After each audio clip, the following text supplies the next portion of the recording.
It's early in the morning, the day after Christmas. I just got done dropping a family member off at the airport, and a word from the Lord just hit my heart, hit me square between the eyes. I had to pull over. I'm sitting in a church parking lot off the highway just to record this Sunday bread.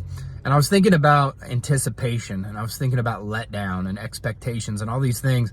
And I remember before I had my kids, when my wife and I were doing incredibly well financially in our careers, her as a lawyer, me as a consultant, we went to the #1 beach in the world, a place called Turks and Caicos, and it was a specific beach in Turks. And we had, enough money to do that kind of thing, but we were sort of on a search for all the best of the best. And so we Google searched, what's the best beach in the world? We ended up going to Turks and Caicos. We anticipated this trip. I mean, we planned for it. We had all kinds of things figured out and scheduled, and we were just so excited. The buildup and the anticipation for this adventure we were going on as a couple was just out of this world. But then when we got there, it was kind of like blah. And here we are. We were sitting on this unbelievable beach. I mean, the water is beyond turquoise. It's the most beautiful beach in the world.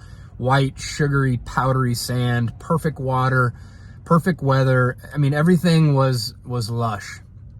And yet, what actually came about from that trip, the feelings we experienced and like the joy, none of it was really met according to our expectations. Like, we had all this anticipation and then this letdown. Like, it just wasn't all that amazing. And it reminds me of going into Christmas. We have all of this anticipation, which is Advent, right? The Advent season is this anticipation. It's waiting on the birth of our King, this baby Jesus. God is being born in human flesh. He's coming, and we're looking forward to the presents. We're looking forward to the family time and the food and all this stuff. And then Christmas happens, and it's like, oh, it's great and everything's good, but it's not as good as you thought it'd be. And then the next day, it's kind of like, there's this sense of letdown. At least there is for me. It's kind of like the day after Christmas is just kind of rough. And it so much aligns with Psalm 39, verses 6 and 7. It's like we walk around as people like shadows that we won't exist for very long, collecting possessions, collecting wealth, collecting things, but we don't know who those things will be left for when we die. That's verse 6. Verse 7 is like, God, what should we wait for now? And then it says, but my hope, Lord, is in you. My hope, Lord, is in you.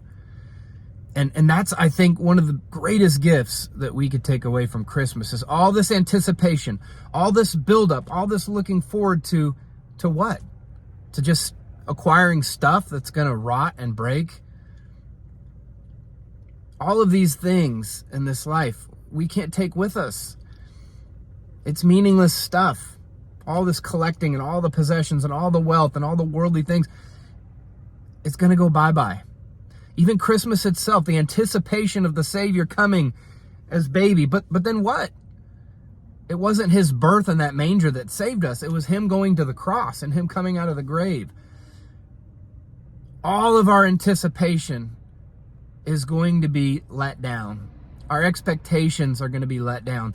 The only one that won't be is our anticipation of heaven. And I'm just encouraging you to redirect all of your anticipation, all your expectations. Look forward to heaven. That's where it belongs.